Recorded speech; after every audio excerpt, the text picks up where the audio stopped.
Bonsoir à tous, merci de nous suivre sur RTI1. Désormais, la caution fixée par les propriétaires de maisons doit être de 2 mois maximum, exigible à tout locataire. C'est une des décisions principales du Conseil des ministres de ce mercredi 12 juillet.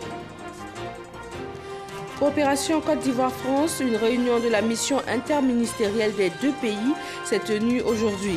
En première ligne, travailler à renforcer la coopération économique et aussi financière entre les deux pays. La première dame de Côte d'Ivoire a présidé la cérémonie officielle de la Journée mondiale de lutte contre le travail des enfants.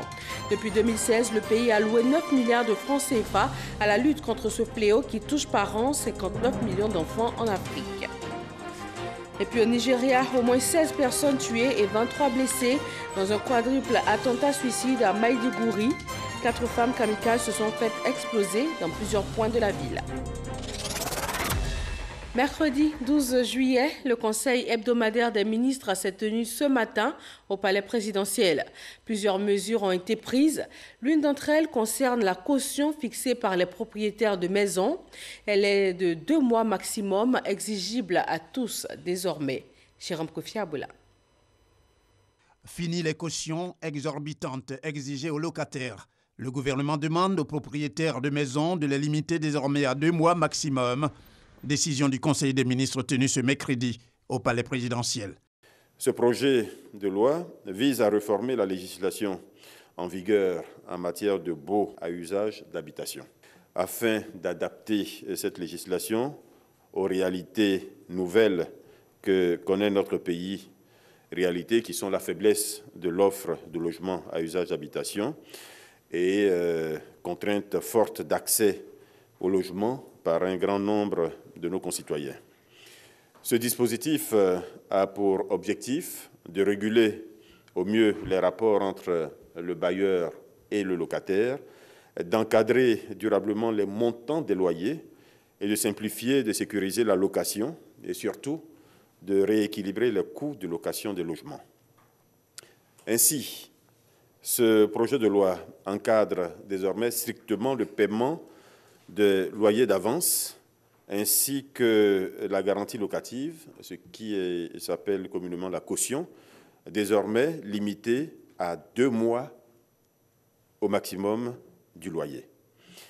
La garantie locative doit être remboursée au locataire dans un délai de 1 mois après la restitution des clés, déduction faite, le cas échéant, des sommes restant dues au bailleur, le loyer non réglé ou éventuellement des travaux à effectuer.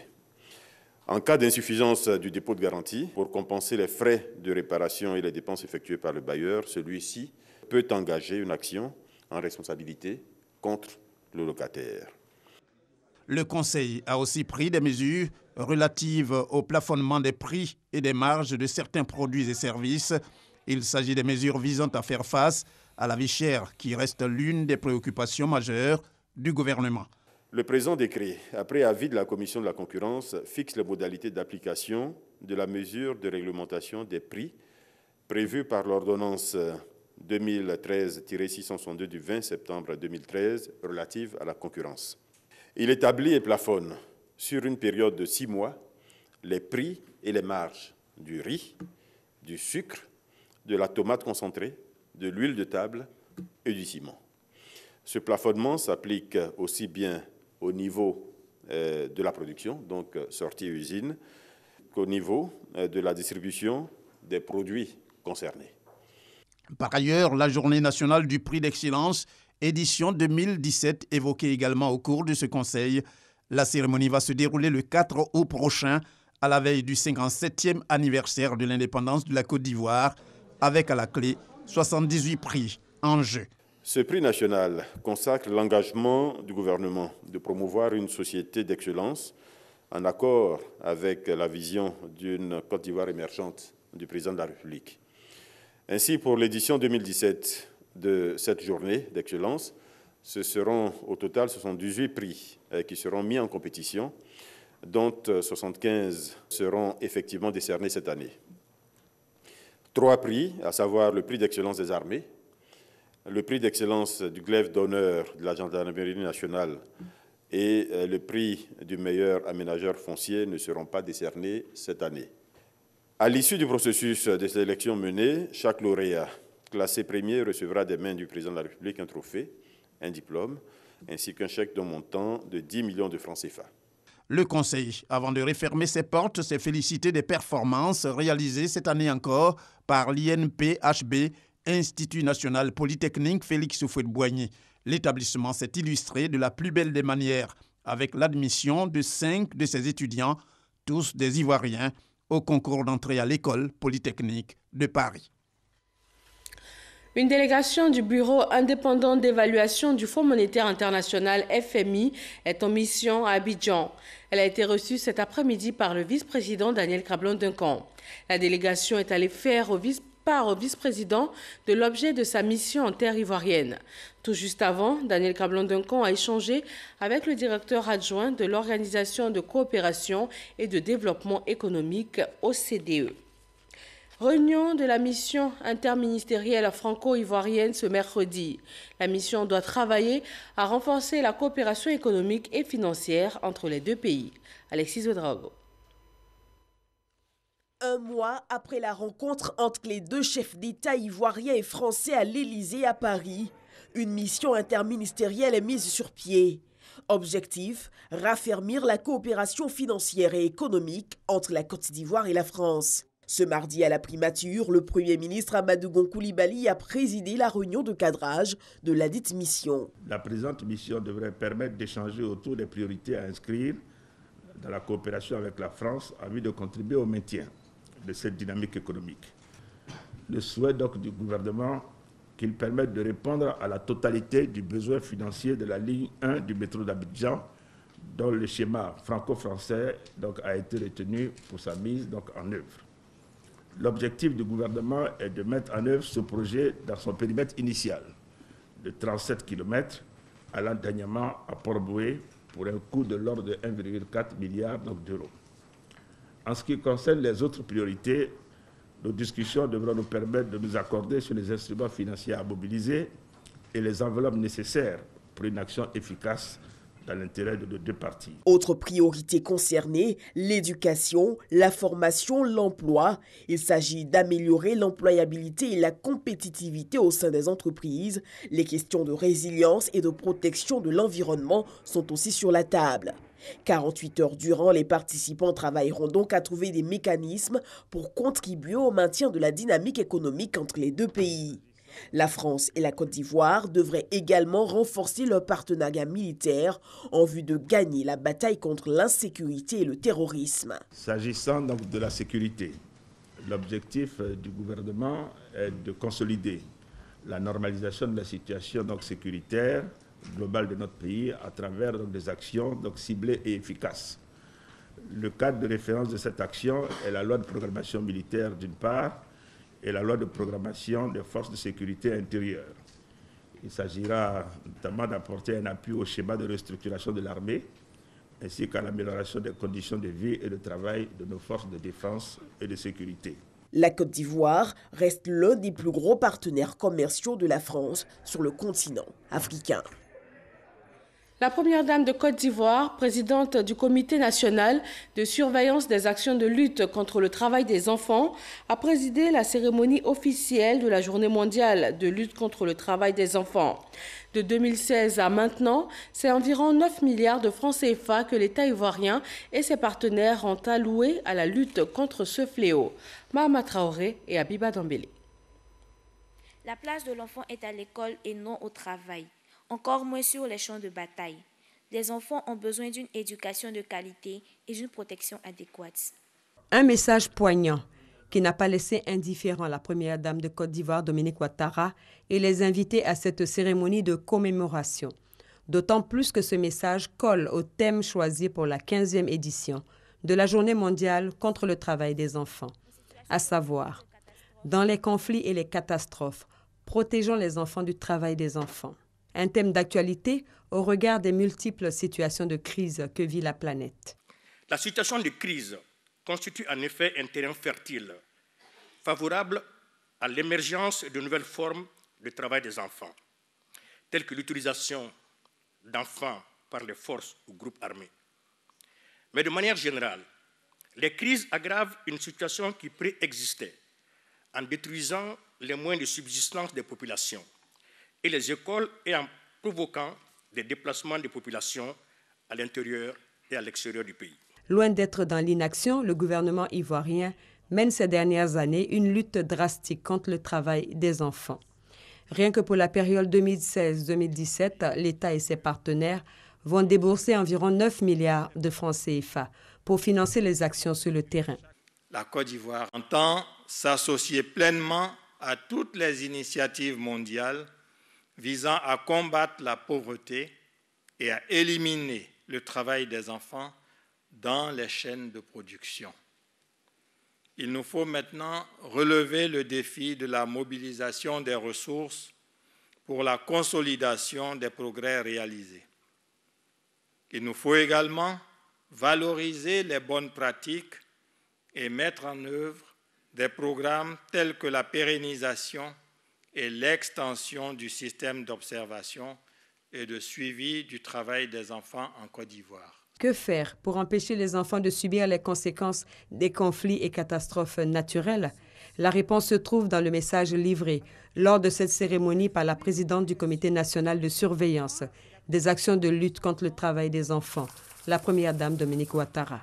Mesdames et messieurs, il nous faut avant tout informer nos populations sur les droits et la protection de nos enfants en temps de paix pour que ces mécanismes de protection deviennent systématiques en cas de conflit ou de catastrophe. Il nous faut, deuxièmement, renforcer la formation de tous les acteurs impliqués dans la résolution de cette problématique pour des interventions plus efficaces sur le terrain. Il nous faut également construire des centres d'accueil pour améliorer l'offre de services de prise en charge des enfants en situation d'urgence. Enfin, il nous faut renforcer notre coopération sous-régionale, car les conflits et catastrophes conduisent bien souvent les enfants à se retrouver seuls hors du territoire national, ce qui accroît leur vulnérabilité et les expose au risque de la traite transfrontalière. Je reste convaincue que c'est dans un effort commun et par des actions concertées que nous parviendrons à éradiquer ce phénomène de notre pays et à protéger les futures générations. Ajoutons que la Fondation Children of Africa de la première dame de Côte d'Ivoire, Dominique Ouattara, a initié la construction de 3 centres d'accueil pour enfants en situation de détresse dans les villes de Soubré, Ferkessédougou et Bouaké. Celui de Soubré sera livré en août prochain et pourra accueillir une centaine d'enfants.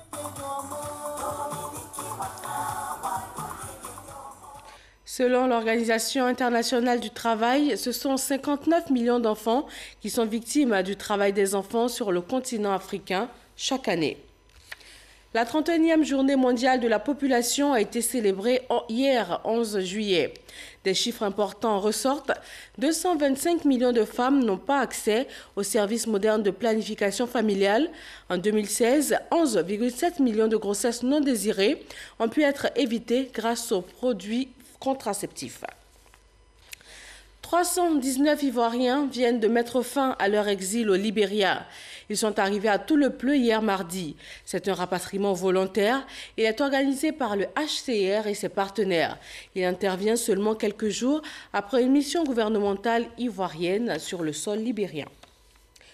Après la certification américaine, l'aéroport Félix Houphouët-Boigny vient d'obtenir la certification OACI, Organisation de l'Aviation Civile Internationale.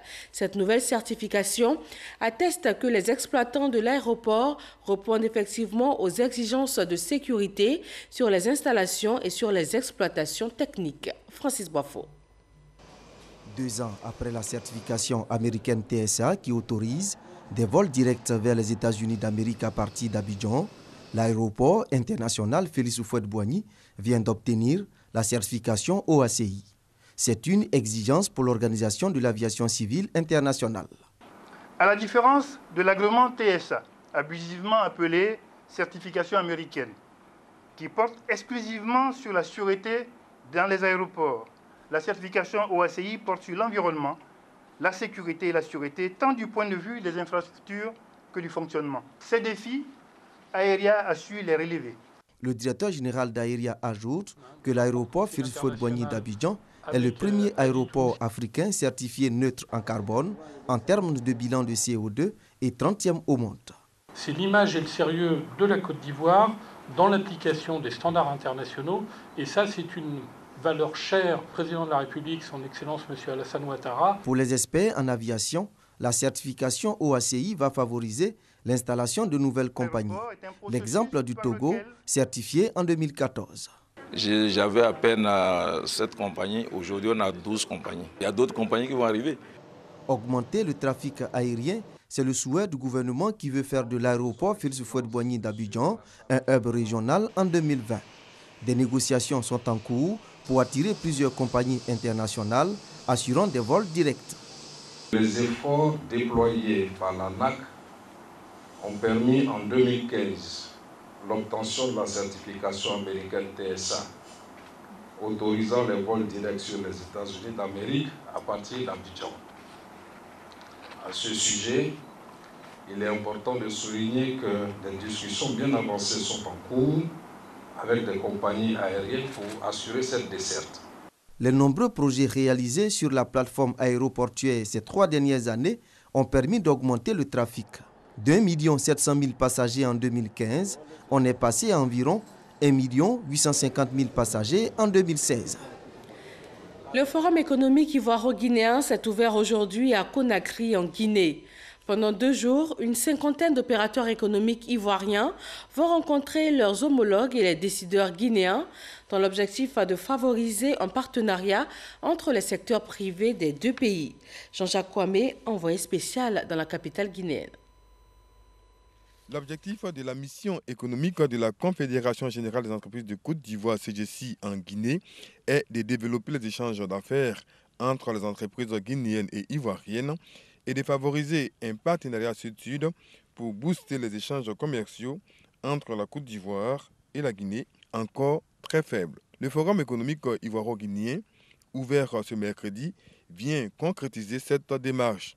Une cinquantaine d'opérateurs économiques ivoiriens a effectué les déplacements pour avoir une meilleure connaissance de l'environnement des affaires.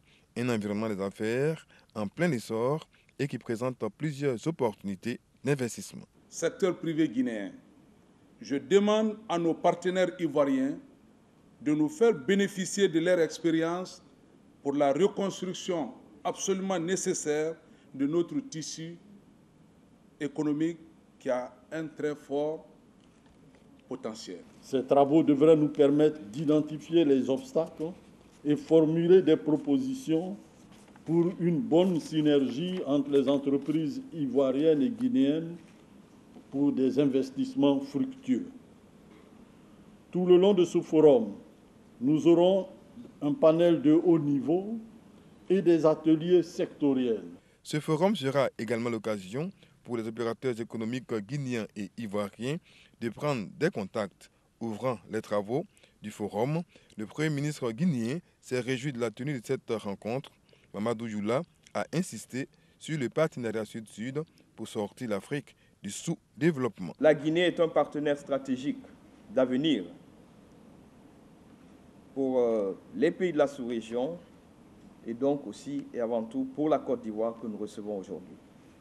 Nous devons nous inscrire dans une dynamique de coopération forte. Votre présence ici traduit un désir partagé de voir émerger cette coopération que nous appelons de nos vœux pour constituer un exemple pour la sous-région et pour l'Afrique. Le gouvernement ivoirien a créé un fonds spécial dénommé Fonds d'études. Il sert à financer des études détaillées pour des projets dont l'exécution le nécessite. Mais le niveau d'absorption de ces ressources reste très faible, notamment à cause de la méconnaissance des procédures par les ministères. D'où la présentation ce mercredi de cet organe aux acteurs institutionnels. Lancine Bakayoko. Ce fonds spécial a été mis en place pour financer les études nécessaires à la mise en œuvre de tout projet inscrit dans le Plan national de développement et au programme d'investissement public, PIP. Afin de lui permettre de jouer pleinement son rôle, ce dispositif doit être renforcé et vulgarisé afin d'accroître davantage son efficacité. En effet, du fait de la connaissance limitée des procédures de paiement des études autorisées, et au retard constaté dans leur réalisation, les ministères perdent beaucoup trop de crédits budgétés. À titre d'exemple, rien que pour la gestion 2015, plus de 10 milliards n'ont pu être consommés sur une allocation d'environ 35 milliards de francs CFA. La rencontre de ce jour est donc destinée à l'optimisation des dotations financières et repose sur 4 phases. Premièrement, la mise en place d'un mécanisme de régulation du rythme de consommation des crédits sur le fonds. Deuxièmement, la mise en place d'un dispositif de suivi et évaluation des études initiées par les différents ministères. Troisièmement, le renforcement de notre partenariat avec les bailleurs de fonds afin de bénéficier de leur appui. Et quatrièmement, enfin, la maîtrise par les principaux acteurs des procédures de dépenses sur le fonds d'études. À ce jour, 357 demandes de financement ont été adressées au fonds spécial par 20 départements ministériels. Après examen, 174 études ont été autorisées pour un coût total de 91 milliards de francs CFA. L'Assemblée nationale de Côte d'Ivoire veut se conformer aux dispositions de la nouvelle constitution qui a institué une seconde chambre, à savoir le Sénat. Des experts et des agents de l'administration du Parlement se sont réunis pour jeter les bases de l'avant-projet de loi portant statut du député. Michel Digré. Depuis l'entrée en vigueur de la nouvelle constitution, la Côte d'Ivoire est désormais un pays à parlement bicaméral avec l'institution d'un Sénat. Mais avant l'effectivité de cette disposition, l'innovation induit une révision des textes régissant anciennement l'Assemblée nationale. Une nouvelle constitution a été prise, alors que la loi qui a été prise sous l'empire d'une ancienne constitution.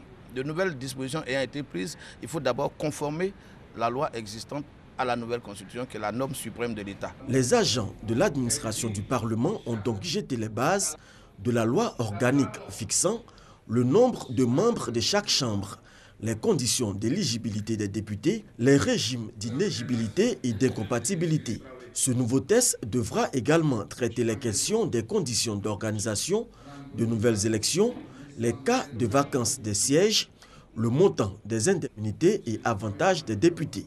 Vous savez, la législation, comme toute œuvre humaine, n'échappe pas à l'usure du temps. Le texte existant, il date de 1994. Et vous savez que le niveau de vie des Ivoiriens a changé depuis 1994. Le simple élément que le niveau de vie ait changé doit obliger le législateur à modifier un peu les règles qui concernent la situation sociale des députés. Les propositions de cet atelier seront soumises à un comité ad hoc composé uniquement de députés qui va travailler sur le document. Et l'Assemblée nationale informe qu'en raison de l'indisponibilité des ministres invités, les séances de questions orales avec débat, initialement prévues pour le jeudi 13 juillet 2017, sont reportées à une date ultérieure. Dans la région du Tchologo, la commune de Kong a lancé plusieurs chantiers d'infrastructures communautaires. Pour cette année, ce sont des centres de santé, administration et commerce.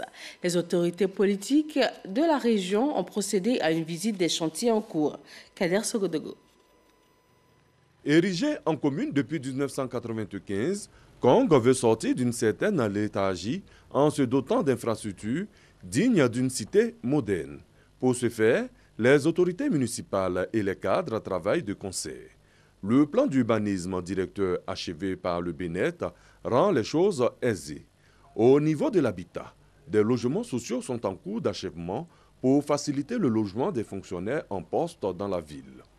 Une cité administrative est également en construction pour accueillir plusieurs services de l'État qui font défaut. Une bonne nouvelle, plus besoin de parcourir 100 km de pistes pour se rendre à Fekese-Dougou en vue de payer des médicaments dans une pharmacie. Le maire de Kong, par ailleurs, ministre des Affaires présidentielles, a procédé à l'inauguration de la première pharmacie de tout le département. Après cet acte, a suivi la pose de la première pierre du nouveau marché de Kong. Ce marché, ce qu'il faut savoir, en quelque sorte un don de la Chine, avec un complément de la municipalité de Kong. Et nous avons bon espoir de pouvoir continuer à développer ce type d'action. Nous venons aussi d'inaugurer la première pharmacie de Kong. Il faut le dire, c'est la première pharmacie de Kong. Jusque-là, c'était des dépôts de médicaments. Et nous pensons que nous allons continuer avec ce type d'action pour que cette ville qui a été longtemps oubliée puisse se retrouver. Un marché aux allures modernes. Ce marché va répondre aux nouveaux critères de tous les marchés en général. Le délai qui nous est imparti est de 4 mois et nous croyons respecter ce délai. Reste à venir le désenclavement de la commune à travers des voies bitumées pour y accéder. 8e jeu de la francophonie, ici à Abidjan. Le ministre en charge des Jeux invite les journalistes à une meilleure couverture de l'événement. Issaïo. Le Comité national des Jeux de la francophonie, CNJF, galvanise les journalistes pour une meilleure couverture médiatique des Jeux de la francophonie. Le président de la commission communication du CNJF, Mam Kamara, à l'invitation de l'Union nationale des journalistes de Côte d'Ivoire, UNJCI, invite la presse locale à s'approprier l'événement. Nous sommes venus au nom du ministre, au nom du directeur des Jeux, réaffirmer l'engagement donc du Comité national des Jeux de la francophonie à travailler avec la presse, à travailler avec les journalistes ivoiriens et à travailler avec l'ensemble des professionnels des médias en Côte d'Ivoire. Le succès des Jeux passe par une bonne couverture médiatique, un enjeu dont les journalistes et patrons de presse ont conscience. Il y a une mobilisation générale autour des Jeux. Il était bon que les journalistes également se mobilisent pour la réussite de ces Jeux. C'est pour cela que nous avons convoqué tous nos confrères ici à la Maison de la Presse pour que nous puissions avoir toutes les informations et nous-mêmes informer les autres. Pendant cette période de Jeux, les journalistes doivent se mobiliser pour être professionnels jusqu'au bout. Les patrons de presse en Côte d'Ivoire sont disposés à accompagner ces Jeux de la francophonie. Il y va de notre image et la presse ivoirienne, les patrons de presse avant tout, doivent apporter leur contribution très appréciable à ces Jeux de la francophonie. Mam Kamara encourage les journalistes ivoiriens à s'inscrire massivement sur le site internet des Jeux de la francophonie pour avoir une accréditation. Seul Sésame qui permet l'accès aux différents sites. Il indique que les retardataires ont encore le temps jusqu'au 20 juillet vers des Jeux pour se faire établir leur accréditation. Au moins 16 personnes ont été tuées et 23 blessées dans un quadruple attentat-suicide à Maïdougouri, la capitale du nord-est du Nigeria. 4 femmes kamikazes se sont faites exploser. La plupart des victimes sont des membres de milices civiles qui combattent les insurgés aux côtés de l'armée nigériane. Alexis Ouedraogo. 4 femmes, des kamikazes. Elles se sont faites exploser au même moment dans des quartiers différents de la ville de Maïdougouri. Au moins 17 personnes ont été tuées et 21 blessées dans la série d'explosions. Une des femmes serait rentrée dans un point d'appui des forces de la protection civile avant de déclencher sa bombe qui a tué 3 personnes. Une autre s'est fait exploser près d'un distributeur automatique, tuant 7 personnes. Au total, avec les kamikazes, nous avons 16 personnes qui ont perdu la vie. Nous avons environ 21 blessés dans l'hôpital spécialisé. Nous sacrifions notre vie, Inch'Allah. Nous continuons à lutter contre cette insurrection jusqu'à ce que Dieu apporte la paix à l'État de Borno. L'insurrection sanglante de Boko Haram a fait plus de 20 000 morts au Nigeria depuis 2009. Le groupe terroriste a également enlevé plusieurs milliers de femmes, d'enfants et de jeunes hommes enrôlés de force. Parmi ces femmes et ces filles, certaines sont devenues des esclaves sexuels ou domestiques et parfois même forcées à combattre ou à lancer des attentats suicides.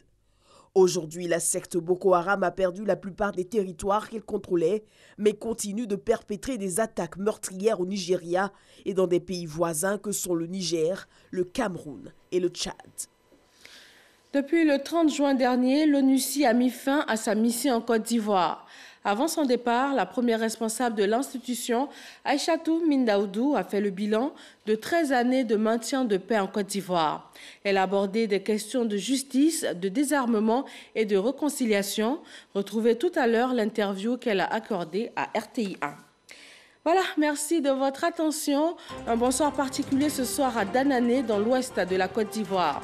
On y trouve de nombreuses richesses culturelles, le masque échassier, Originaire du pays Yakuba, juchés sur des échasses de plusieurs mètres de haut, les danseurs exécutent 1000 acrobaties périlleuses. Guegben, grand masque sacré, détient deux pouvoirs, celui de communiquer avec les génies et en plus l'agilité et l'adresse qui lui permettent d'exécuter des acrobaties peu communes dont il émerveille son public. Bonsoir à tous.